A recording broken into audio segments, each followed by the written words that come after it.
በትዳራችሁ ውስጥ ደስተኛ ካልሆናችሁ ከሶሻል ሚዲያ እራቁ። If we were designing an infidelity generating machine, it would be Facebook, Instagram, YouTube, social media.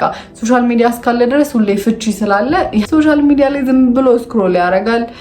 በስመ አብ ወወልድ ወመንፈስ ቅዱስ አሐዱ አምላክ አሜን።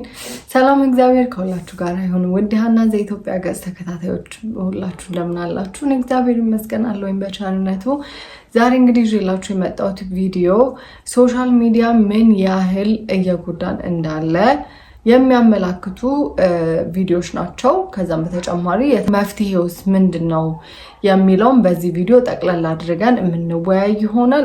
የተለያዩ መንፈሳዊ መጽሐፍትን፣ ድርሳናትን፣ ገድላትን፣ መዝገበ ጸሎቶችን፣ መጽሐፍ ቅዱስን እንዲሁም ለቤተ ክርስቲያን የሚሆኑ ነጠላዎችን፣ ቤታችን ውስጥ የምንለብሳቸውን ጋቢዎችን ከዛም በተጨማሪ የቤተ ክርስቲያን ዜማ መሳሪያዎችን እንደ በገና፣ እንደ ክራር፣ እንደ መሰንቆ ለምትፈልጉ እህት ወንድሞቻችን በዚህ ስልክ ቁጥር እየደወላችሁ ማዘዝ ትችላላችሁ። ወዳላችሁበት ሀገር እንክላችኋለን። አሁን ጊዜ እንግዲህ ሶሻል ሚዲያ ማህበራዊ ሚዲያ ከዕለት ተዕለት ህይወታችን የማይነጠል ሆኗል። ከሰዎች ጋር እንድንገናኝ መረጃ እንድናገኝና አዳዲስ ነገሮችን እንድንማር ቢረዳንም ከጀርባው ግን ጥልቅ የሆነ ስነ ልቦናዊና ማህበራዊ ቀውስ እያስከተለ ይገኛል። የተለያዩ የሳይንሳዊ ምርምሮች እንደሚያሳዩት ከልክ ያለፈ የማህበራዊ ሚዲያ አጠቃቀም በአእምሯችን፣ በጤናችን፣ በግንኙነታችን በአጠቃላይ በአኗኗራችን ላይ ከፍተኛ ጉዳት እያደረሰ ይገኛል። ከነዚህ ጉዳቶች እንግዲህ በጣም ዋናው የሚባለው ከእውነታ የራቀና የብቸኝነትን ስሜት ይፈጥራል። ሰዎች በማህበራዊ ሚዲያ ላይ የሚለጥፉት የህይወታቸውን ምርጥና ስኬታቸውን ብቻ ነው። በዛ ሰዓት ተጠቃሚዎች ይህንን በታኝ ከሆነው የራሳቸው የዕለት ተዕለት ህይወት ጋር ያወዳድራሉ። በሚያወዳድሩበት ጊዜ የራሳቸው ህይወት እንግዲህ አፕስ ኤንድ ዳውንስ ስላለው ያንን ሁሉንም ስለሚያዩት እነዛን ሰዎች ሲያዩ ደግሞ ጥሩ ነገር ብቻ ስለሚያዩ የነሱ ላይ ጥሩ እንደሆነ የነሱ የራሳቸው ህይወት ደግሞ ጥሩም መጥፎም እንደሆነ እንደውም መጥፎን አግኖ ሁላ ሊያሳያቸው ይችላልና አንድ ታዋቂ ስነ ልቦና ባለሙያ ዶክተር ጂም ትዌንግ የሚባሉ ባደረጉት ጥናት የስማርትፎን እና የማህበራዊ ሚዲያ መስፋፋትን ተከትሎ በወጣቶች ላይ የሚታየው ደስታ ማጣትና የብቸኝነት ስሜት በከፍተኛ ደረጃ እንደጨመረ ያብራራሉ። ይህ የሆነው ሰዎች ከእውነተኛ ማህበራዊ ግንኙነት ይልቅ በዲጂታል ምስጋና፣ ላይክ እና ኮሜንት ላይ ማህበራዊ ማንነታቸውን እየመሰረቱ ስለሆነ ነው እና ይህ የመጀመሪያውና በጣም ትልቁ ወጣቶችንም በጣም ወዳልሆነ ነገር እየከተታቸው ያለ እውነታ ነው ማለት ነው። ይህን ደግሞ በሰፊው በጥልቅ ሴቶች ላይ በተለይ ወጣት ሴቶች ላይ ይሄ ይስተዋላል እና ከዛም በተጨማሪ ደግሞ ትዳርንም እስከ ማፋታት እየደረሰ ያለ በጣም ትልቅ አደገኛ ነገር ነው እና ዩናይትድ ኪንግደም በሚገኘው ሮያል ሶሳይቲ ፎር ፐብሊክ ሄልት የተደረገ ሰፊ ጥናት እንደሚያሳየው እንደነ ቲክቶክ እንደነ ኢንስታግራም ያሉ የእይታ መድረኮች በወጣቶች ላይ በሰውነት ገጽታ አለመርካትና ከፍተኛ የጭንቀት ደረጃን ይፈጥራሉ። ለምሳሌ ፊር ኦፍ ሚሲንግ አውት፣ ሌሎች ሰዎች የሆነ ነገር እያደረጉ ቪኬሽን ላይ የሄዱ ብቻ እና እያየነው ነው ያለ ነው እና እነሱ እንደዛ እያደረጉ እኔ ግን ሜቢ የስቴይ አት ሆም ማም ልትሆን ትችላለች፣ ወይም ደግሞ ወንድ ሆኖ ስራ የሌለው ሊሆን ይችላል። ብቻ እነዚህ ነገሮች እያዩ ቅድም እንዳልኳችሁ ከራሳቸው ጋር ኮምፔር በሚያደርጉበት ጊዜ በጣም ጥልቅ የሆነ ዲፕሬሽን እና ኤንዛይቲ ውስጥ ይገባሉ እና ይህ ወጣቶችን የአእምሮ ጤናቸውን እያወከም ይገኛል። ይህ ደግሞ እንዳልኳችሁ በሪሰርችም የተደገፈ ነው። ሌላው ደግሞ የእንቅልፍ እጥረትና የአእምሮ ድካምን ያመጣል። ሌሊት ስልክን ከፍቶ ማህበራዊ ሚዲያዎችን መጎብኘት የእንቅልፍ ጥራትን በእጅጉ ያበላሻል። በአሜሪካ የሕክምና ማህበር ጆርናል ጃማ ፔዲያትሪሽን ላይ የወጣ ጥናት እንደሚያመለክተው ከመተኛታቸው በፊት ማህበራዊ ሚዲያ የሚጠቀሙ ሰዎች ለከፍተኛ የእንቅልፍ እጥረት ይጋለጣሉ። ከስክሪን የሚወጣው ሰማያዊ ብርሃን ወይም ብሉ ላይት ሰውነታቸውን የእንቅልፍ ሆርሞን እንዳያመርት ስለሚከለክል ለአእምሮ ድካም፣ ለትኩረት ማጣትና ለስሜት መለዋወጥ ይዳርጋል ማለት ነው እና እንዳየነው ነው እንደሰማነው ነው። ሶሻል ሚዲያ እንግዲህ በጣም ቶክሲክ የሆነ የበለጠ ደግሞ ሀገራችን የምናያቸው ሪያሊቲው እና የምናያቸው ነገር አሁን ሶሻል ሚዲያ ኢንፍሉዌንሰሮችም ኢትዮጵያ ውስጥ በጣም እየበዙ ነው ያሉት የሚያሳዩን እና አክቹዋሊ ሪያሊቲው ደግሞ እስናደሴም እና እስኪ አንዳንድ ቪዲዮዎችን በዚህ ፕሮፌሽን ውስጥ በሎየር የሆኑ ጠበቃዎች የሆኑ በዚህ ነገር ብዙ እውቀት ያላቸው ሰዎች የሚሉትን አይተን እንመለስ እስኪ። The most dangerous person in your marriage has 847,000 followers and has never met you, but your spouse watches them every night. I'm not exaggerating when I say that social media has changed the nature of what I watched unfold in divorce cases. The comparisons are constant. The access to other people, real and imagined, is constant. The drip feed of other lives that look better, easier, and more exciting than yours is constant. And here's what that does to a marriage. It manufactures dissatisfaction out of things that were fine. I went through a high conflict divorce myself. I know what the end of a real relationship costs. And I watch people now risk that cost for a version of life they saw on a screen, built by strangers who are also miserable, but post better than you do. The algorithm is not rooting for your marriage. It is optimized for your attention. And your attention is most easily captured by the belief that somewhere, someone is living a life better than yours. They are not. I promise you.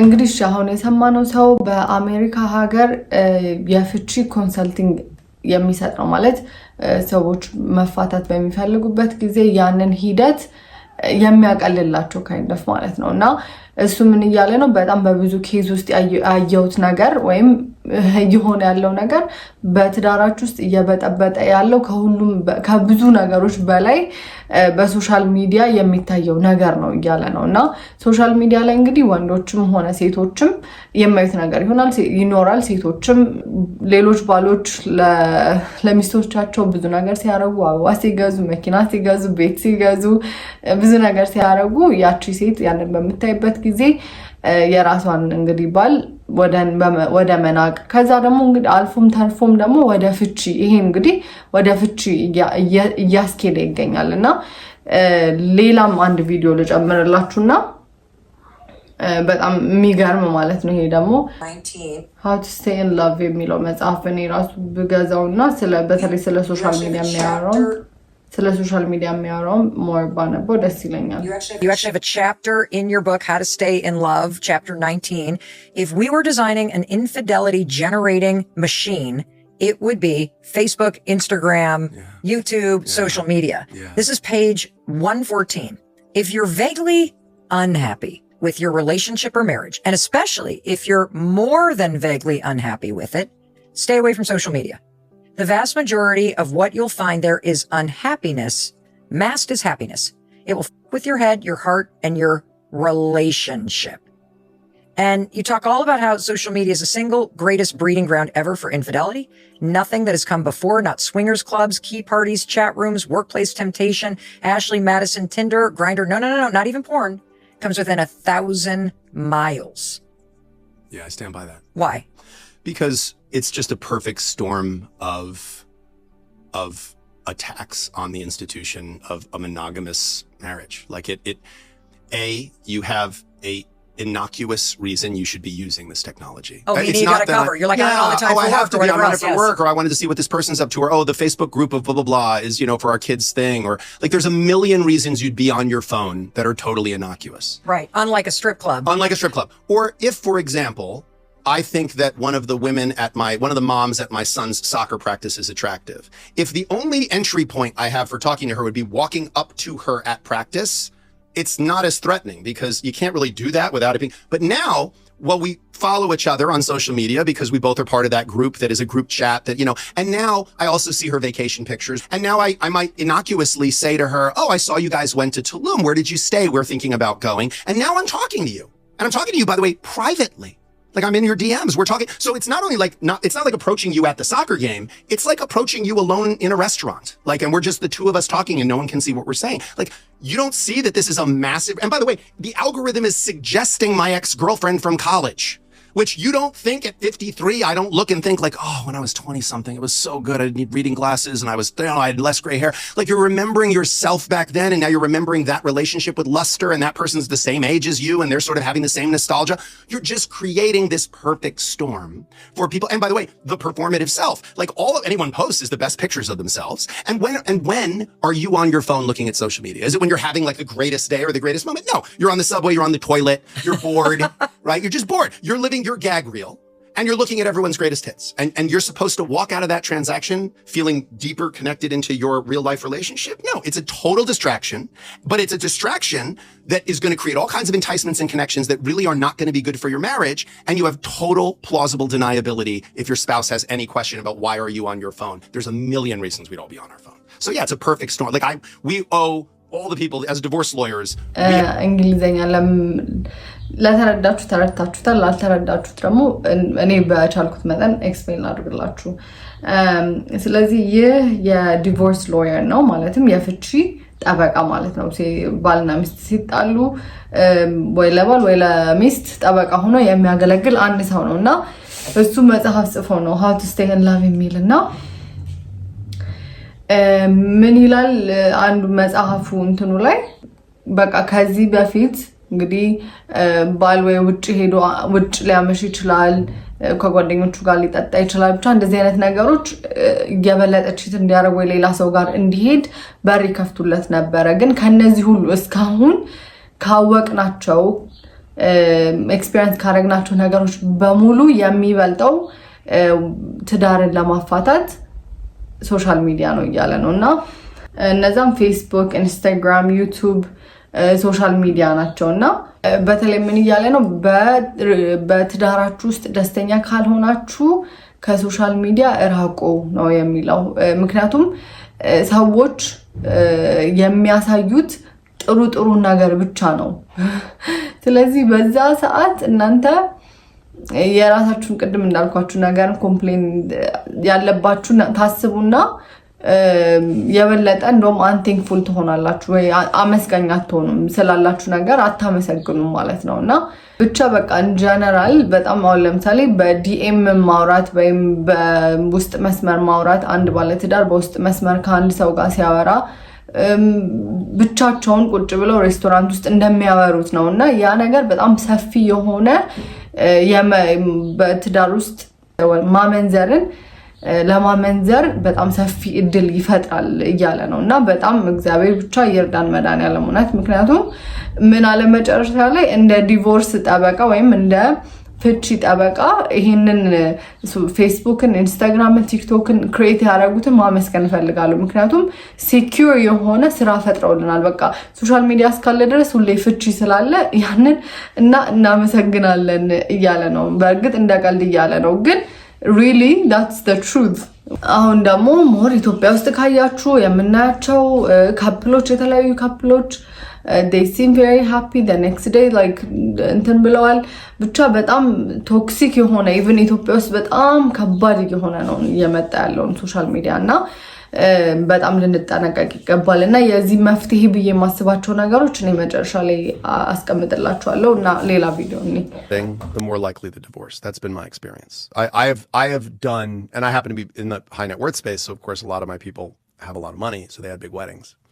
But I have found that the bigger the ring, the bigger the divorce, and the bigger the wedding spectacle, the more likely the divorce, in my experience. Because there is something extremely performative about a wedding. And there's also something extremely narcissistic about a wedding. Like, if you break down like the role of a bride in a traditional wedding, meaning its current iteration, it's an unbelievably narcissistic pursuit for a woman. Like, we're going to do an engagement, which is you're going to give me a stone of tremendous value that I'm going to wear as a public display of the fact that I am now engaged in this commitment. And then I'm going to put that on social media. And then we're going to have an engagement party. So that's party one. Okay. Then we're going to have all of these activities around planning this singular day where I'm going to be the center of attention, right? And everything's going to be structured around me. And then I'm going to have a bachelorette party, party number 2. Then we're going to have a rehearsal dinner, party number 3. Then we're going to have the wedding, party number 4, right? And wedding reception, if you consider that part of the same. Then we're going to have a post-wedding brunch usually the next day, right? And then we're going to have a honeymoon, which is basically like a week of partying over the fact that so we're at 6 parties now, 7 parties, and then by the way, if we're doing it, then we're going to have a baby shower. Then we're going to have I forgot the bridal shower, by the way. I forgot the bridal shower. I left that out. I said bachelorette party, but I didn't do bridal shower. So we're up to 7 parties for that. If this is really important to you, you're telling me a lot about yourself. You're telling me how important being the center of attention is to you and how much this performative thing is to you. When all of the money and time that was spent. Now, by the way, I'm not pissing on weddings. I think having a wedding's great. I think if the first time you get everybody you love in the same room as your funeral, you're an idiot. I think you should celebrate. I love this person. They love me. We found each other. How improbable was that? 8 billion people in the world. We found each other, Have a party, take some pictures, have some drinks, do the dance, do the whole thing. It's great, man. Eat some pigs in blankets. Love it. But we've turned it into just a spectacle. I mean, the wedding industrial complex, man, it's a trillion dollar industry. It's insane. It's insane. And again, catastrophically fails more than 50% of the time. But they don't tell you that part. Do people often divorce because of their wedding? Well, I mean, technically everyone divorces because of their wedding. Yeah, that's fair. If they didn't get married, they wouldn't be getting divorced. But no, I've not seen people that have a bad experience at the wedding and then immediately get divorced. I've seen marriages that only lasted a couple of weeks. That was a really dumb question for me because I have this assumption in my head that if I would get married, I would get married at court and then do the wedding. Have a party. You know what I mean? Yeah. I think there's value to that. I think a lot of people actually do that. Because, part of the paperwork you have to fill out when you do a divorce is a certificate of dissolution of marriage, and you have to lay out the actual date of the civil marriage and then the date of what's called the solemnization ceremony, or the wedding itself. And so you often see that there's a tremendous difference between the two. The people got legally married months before so they could get on each other's health insurance or whatever other reason, and then they did the party and the performance of it a couple months later. እንግዲህ መፍትሄዎቹ ብዬ የማስባቸው ለእኔም የጠቀሙኝ ፐርሰናሊ እኔም እንግዲህ አንድ ወጣት ሶሻል ሚዲያ ተጠቃሚ ነኝና በጣም የረዳኝ ነገር አንደኛ ከሶሻል ሚዲያ ኢንጀነራል መራቅ ማለት አሁን ለምሳሌ እኔ በስልኬ ላይ ሶሻል ሚዲያ የለኝም ቲክቶክም ኢንስታግራምም የለኝም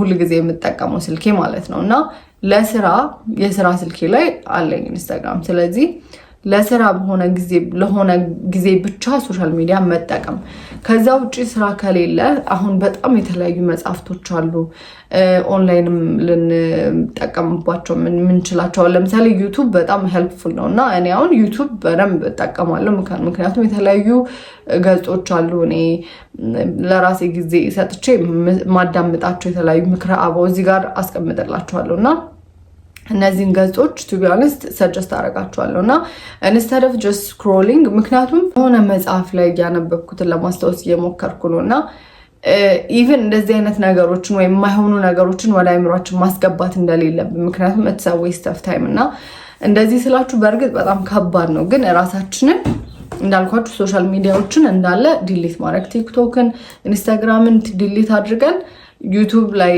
የተለያዩ መዝሙሮች አሉ ስብከቶች አሉ እነሱን ማዳመጥ ከዛም በተጨማሪ ስራ ከሌለብን ትተን መጽሐፍቶችን ማንበብ እና በተለይ ደግሞ እኔ to be honest እንደዚህ ከሶሻል ሚዲያ አዲክሽን የወጣሁት ብዬ ማስበው ጾም በሚሆንበት ጊዜ ከነ ሶሻል ሚዲያ አልጠቀምም ነበርና ያ በጣም ረድቶኛልና instead of doing that የተለያዩ ዶክመንታሪዎችን ማየት ስለምወድ ዶክመንታሪዎችን ማየት መጽሐፍቶችን ማንበብ ሞር እናንተ ኢንትረስትድ በሆናችሁ ጉዳይ ላይ አሁን ለምሳሌ የሆነ ነገርም ራሱ መማር ትችላላችሁና የተለያዩ ሙያዎች ራሱ መማር ትችላላችሁና እንዴት በሪሰርች ተጠንቷል እያንዳንዱ ጀነሬሽን ከኛ ጀነሬሽን በፊት የነበሩት ጀነሬሽን አሁን ያለው ጀነሬሽን የተሻለ ነበር በእውቀትም በፍጥነትም በምንም ክስቱ እንዳለን ማለት ነው ከኛ በኋላ አሁን ግን እየመጣ ያለው I think ከኛ ጀምሮ ነው ያለው ጀነሬሽን ግን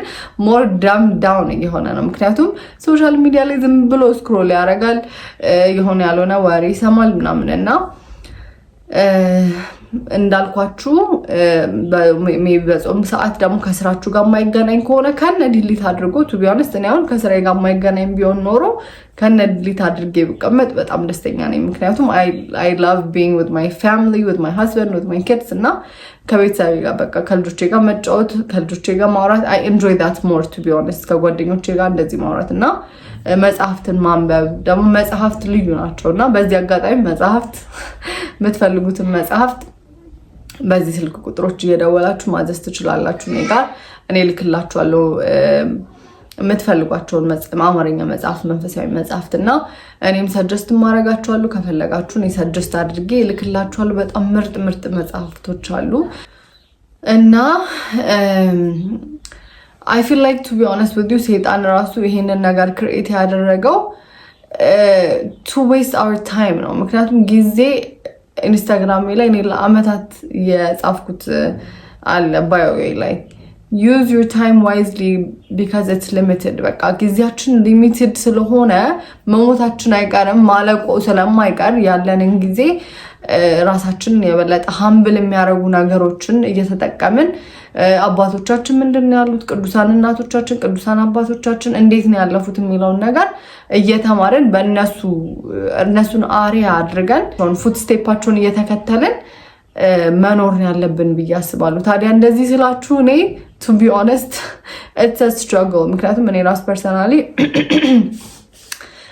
struggle ነው ለኔና ከዚህ ጋር ተያይዞ ከዚህ በፊት የጠየቃችሁን ጥያቄ ነበረ ልጆቻችንንስ እንዴት ሶሻል ሚዲያ እንዳይጠቀሙ just general እንዴት እናስቆማቸው ብላችሁ ይጠይቃችሁ ነበርና በአጠቃላይ ለዚህ ከልጆች ጋር ባለው ቪዲዮ ሰራላችኋለሁ። ነገር ግን እናንተ ስታቆሙ እነሱም ያቆማሉ by the way ምክንያቱም ልጆች ከምትነግሯቸው ይልቅ የምታደርጉትን ነገር የመከተል አዝማሚያ ያላቸው ብዙ ጊዜና እናንተ እንደ ምሳሌ ሆናችሁ ያን ነገር በማቆም ስታነቡ ያነባሉና የሆነ እንደውም እያነበብኩ ልጅህ እንዲያነብ ከፈለክ አንተ እያነበብክ አሳየው ይላልና ሰው ስንቶቻችን ወላጆች ነን እኛ ልጆቻችን እንዲያነቡ እንፈልጋለን ግን እኛ እያነበብን ነው እናነባለን እኛ we have to ask ourselves እና እንደዛ ሲሆን ደግሞ ልጆቻችን ሞር የመቀበል አዝማሚያቸው በጣም የላቀ ነውና ያንን መክራችኋለሁ። እግዚአብሔር ይርዳን። ደግሞ መድኃኒዓለም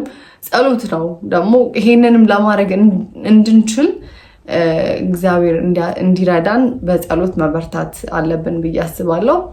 እግዚአብሔር ይርዳን። እንግዲህ የዛሬ ቪዲዮ ይሄን ነበር። እንዳልኳችሁ መጽሐፍት የምትፈልጉ ካላችሁ በእነዚህ ስልክ ቁጥሮች እየደወላችሁ ማዘዝ ትችላላችሁ። የዛሬ ቪዲዮ ይሄ ነበረ። ሶሻል ሚዲያችሁን ለ21 ቀን by the way የሆነ ሪሰርች ያነበብኩ ለ21 ቀን በተደጋጋሚ አንድ ነገር ካደረጋችሁት more likely ያንን ነገር እንደ ልማድ አድርጋችሁ መቀጠል ትችላላችሁ። ስለዚህ ሶሻል ሚዲያን ለ21 ቀን ዲሊት አድርጋችሁ ሞክሩት። more እናንተ የሚጠቅማችሁ ነገር አድርጉ ብዬ እመክራችኋለሁና የሶሻል ሚዲያ ስር ሰደድነት በባለሙያዎች እንግዲህ እስኪነግሩን ድረስ ይህንን ይመስላል ማለት ነው። የዛሬ ቪዲዮ ይሄን ነበር። ብዙ አልኩኝ። መድኃኒዓለም ክርስቶስ ሁላችንም ይርዳን። እኔ ደካማታችሁን አደራችሁን አስቡኝ። በእውነት በጣም እየደከምኩኝ ነው። ደካማ ነኝና ኮሜንታችሁ ወይኔ ጎበዛና ወይኔ እንደዚህ መስሏችሁ ነው to be honest እና አደራችሁን እሺ በጸሎታችሁ አስቡኝ። አመሰግናለሁ። ወዳችኋለሁ። ለምትሰጡኝ ማስተያየት በጣም እግዚአብሔር ያክብርልኝ። መቤቴ እናንተ ለኔ መልካም እንዳሰባችሁ መድኃኒዓለም ክርስቶስ እሱ መልካሙን ሁሉ ለእናንተም ለቤተሰቦቻችሁም ያርግልኝ። በጣም አመሰግናለሁ። መቤቴም ቅዱሳን መዘክራቸው ቅዱሳንም ከእናንተ ጋር ይሁኑልኝ። ሰላም እግዚአብሔር ከሁላችን ጋር ይሁን። ሰላም ቆዩልኝ።